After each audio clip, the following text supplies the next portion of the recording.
up a little bit here with a rock style number called Rock Point 5. And I sure hope these guys have been on staying together in 7th and 8th grade with tremendous potential. I think they're doing a great job as a full band. It really sounds good here with all of them together. You know, they meet kind of in separate classes. They only have one time to put it all together. So they're doing a great job. And now we're going to play Rock Point 5.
Sixth grade is going to finish up now with a contemporary piece based on sort of medieval type tunes, written by Dr. Brian Walmages, young fellow.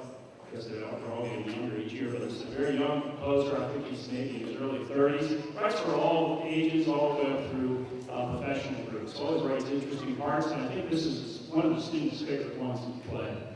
I want to thank everyone again for their support throughout the year, especially those that encourage their student to switch to another instrument, which really helps fill out the sound of the band. I hope you're hearing that this evening. And percussionists learning to play bells and a variety of instruments back there as well. So we hope to see all of them back in the fall and have a great end of the school year as well. Now we're going to close with a courtly dance and procession.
All right, thank you for your patience. Now we move to the 7th grade band.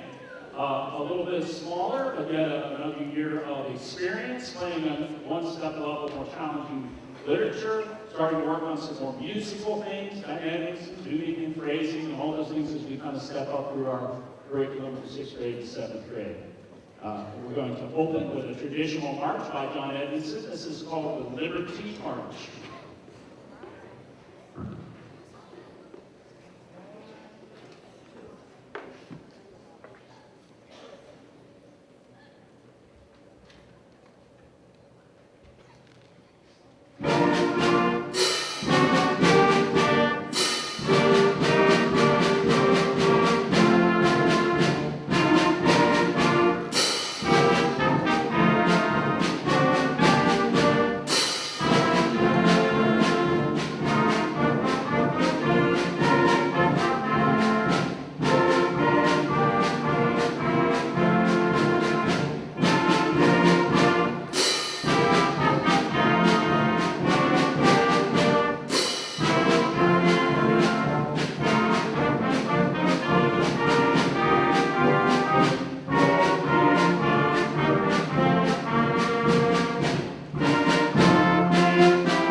Okay, it's Dave's job to make sure I'm announcing the right song as we go. So next we have Magic Forest. This piece is by Anne McGinty, who happens to be married to the composer of the first selection, the Liberty March. Miss McGinty always writes interesting music. I like to program her music, number one, because she's a woman composer, and we don't find a lot of those. And number two, she's always very creative in what she writes. They're not always melodies you're going to go around singing for days, but they usually tell some kind of a story. And this one, The Magic Forest, is depicting several different trees. So the first, you will hear acorn, the mighty oak. Then you'll hear the aspen tree. And I think it'll be pretty obvious when we change. There's not a stop, but I think you'll tell when the mood changes. The regal silver birch tree, the bonsai tree, those little miniature trees that a lot of people do for hobby. The weeping willow, you hear sort of sweeping lines here from the flute and the saxophone. And it closes out with the giant redwood tree. So we've looked at all these trees online. We've done a little artwork around these trees and talk about what the sort of the magic element. We hope you have kind of an open mind and enjoy this little different piece, The Magic Forest.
As it takes just a moment to get in place. Next, we have two Renaissance sketches.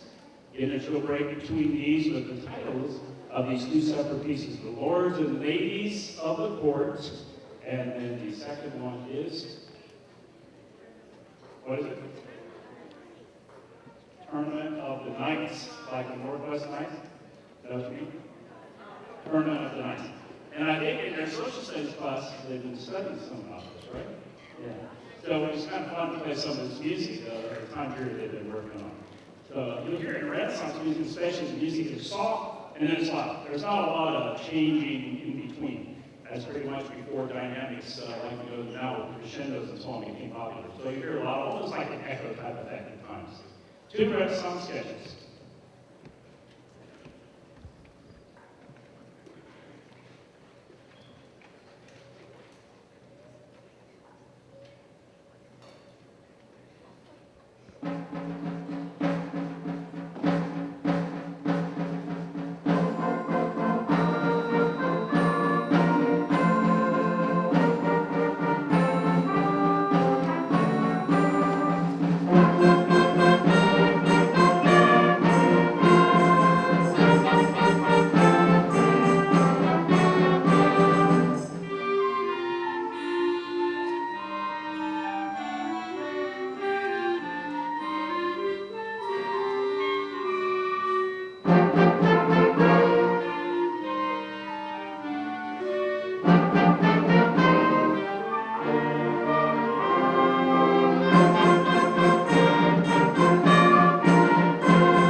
Say a special thanks to some of our students running around there doing some double duty. Michaela helping out on percussion and tenor sax, trying to cover as many parts as possible. Sometimes these middle school pieces are written with 10 or 12 percussion parts, in case that's how many you have, so you can keep everybody busy. Because trouble usually happens when somebody doesn't have something to do. That's usually when the trouble occurs. So plenty of things for them to do. And Michaela's getting a little experience there on percussion as well as tenor sax. We're going to close out with the 7th grade portion of our program, playing the Celtic Air Dance. Two beautiful Celtic songs. The first one, The Parting Glass, you may recognize, very beautiful, almost kind of like a New Year's Eve type song, very sentimental. And then closing with the dance that might put you in the mind a little bit of the river dance shows that were popular not too long ago. You're going to hear some river dance from me. Don't worry, I'm not dancing tonight. I didn't bring my shoes and all those special things. I would normally, but not this evening. I think it enjoys a lot of energy, and it really is a lot of fun to close out this portion of the program, the Celtic Air and Dance.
And now another quick switch there to the 8th grade band.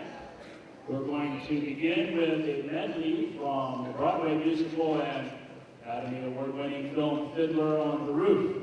This musical is in revival right now on Broadway, nominated for 3 Tony Awards, actually.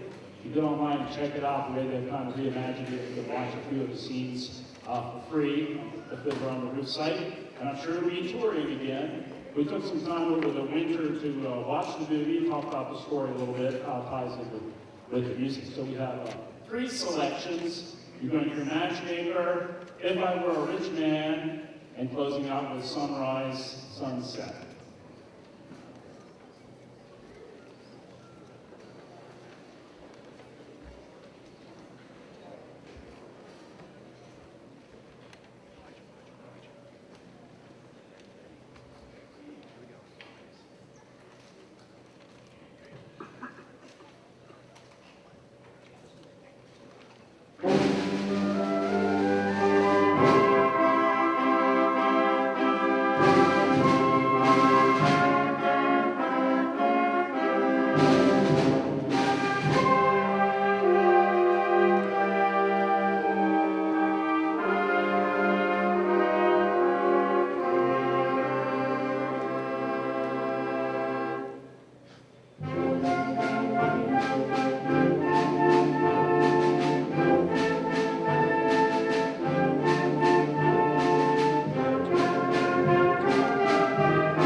Next selection by J.H. Hathaway is entitled The Serenade for Trumpet. Dave was an arranger with military service bands for quite some time. And this is going to feature the entire trumpet section with Brandon Woods, who gets a couple of little solos throughout, including a little cadenza with Daniel here on the end, near the end of the selection. Kind of a contemporary piece, a fun, uplifting piece, Serenade for Trumpet.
Now we move into the Beatles portion of the program. And actually surprised, maybe not too surprised, Lauren. Many of the students didn't know who the Beatles were when we started this. We talked about why that was kind of funny that they didn't know that, and about Paul McCartney's making a return visit here to the Queen City in the near future. We watched a little bit of some of the, just a brief adventure into the Yellow Submarine animated world there, and we talked about a couple of their songs. We're going to do two of them for you now, two of the most famous, well, one in particular. We'll start with Let It Be, and then immediately following, we will do the kind of fun, tongue-in-cheek somewhat, When I'm 64. And the students think they should dedicate this to me, I guess, but I'm not quite there yet. But you hear a few of the creaking bones and things going on in the percussion section. It's done in kind of a clever way. So Let It Be and When I'm 64.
Next, I've always liked this piece, and students know it. Some of them know it more from a film than they do from the time that the piece was actually popular.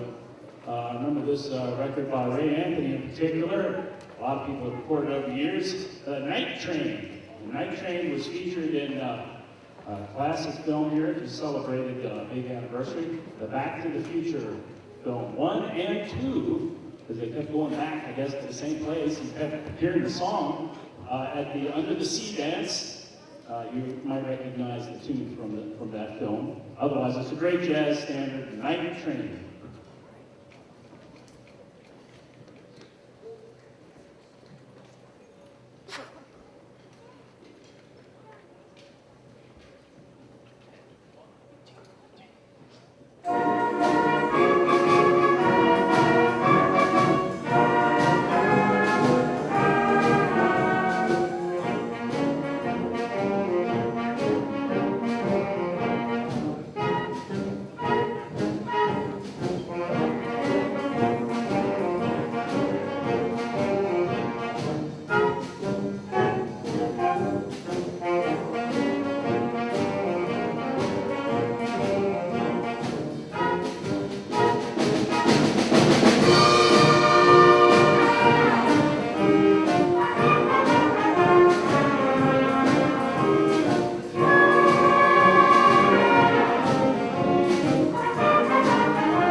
Now we bring the 8th grade portion to a close here for you.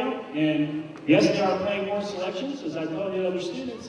As you get older, you become more experienced, you gain more skills, more technique, you can expand into other types of music, play longer programs. So I particularly like the spring program where you can all hear each other.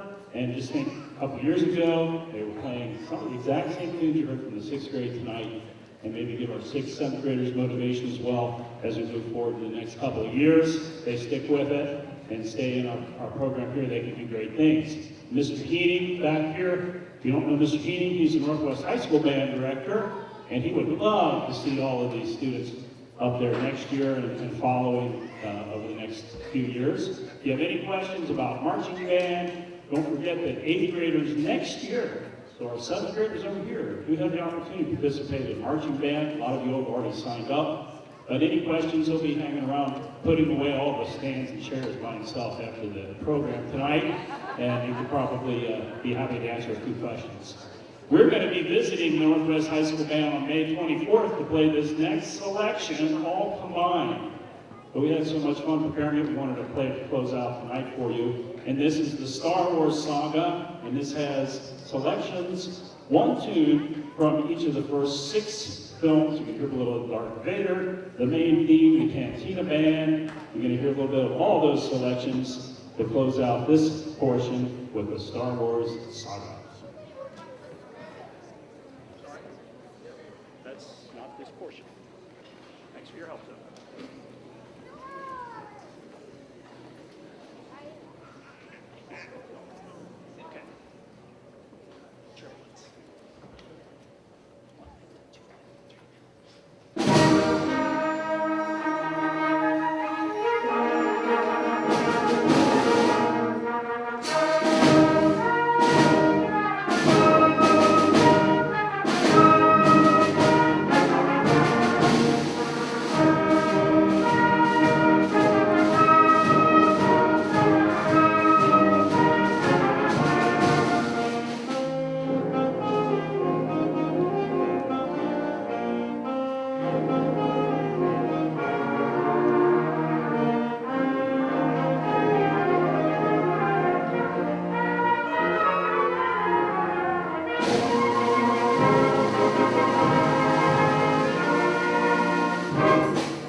So you can hear a lot of challenging things in that piece as it approaches kind of a high school level number. We really look forward to participating on May 24th.